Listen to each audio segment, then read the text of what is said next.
A push to bring down the cost of your prescriptions. A proposed law passing in the Senate regulating pharmacy benefit managers, or PBMs. Lawmakers on both sides of the aisle say this will help rural pharmacies and benefit patients. However, some health officials say this could actually end up hurting the patient. WDHN State Capitol reporter Ryan Halls in Montgomery with the latest, all new at 6.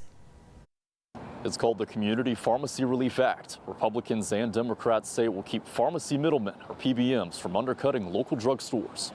It's just a kind of a uniting force for multiple communities, that we service. For some North Alabamians, that uniting force is Boaz Discount Drugs. Pharmacist Anna Nugent says community drugstores have been struggling to survive. Every day I sit here and fill prescriptions and we see them come back in red. We're losing money on what we pay for prescriptions. The PBMs are reimbursing us less than that.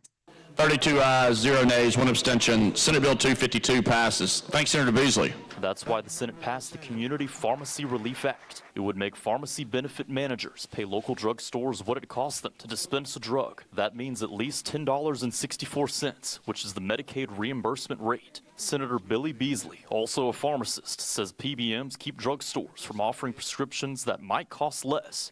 Even though a generic version of that same drug may cost half as much, and that penalizes the consumer.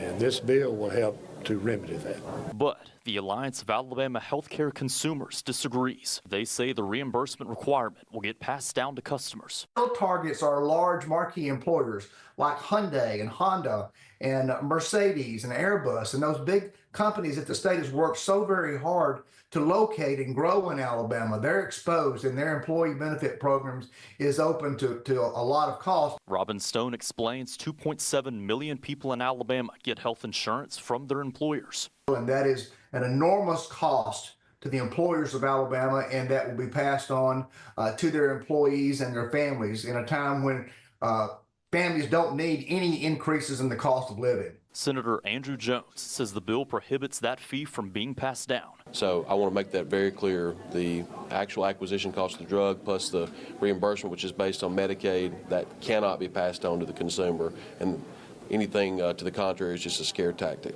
If signed into law, the new regulations for PBMs would go into effect on October 1st. The bill now heads to the House for a committee vote. In Montgomery, Ryan Hall, WDHN News, for the Wiregrass.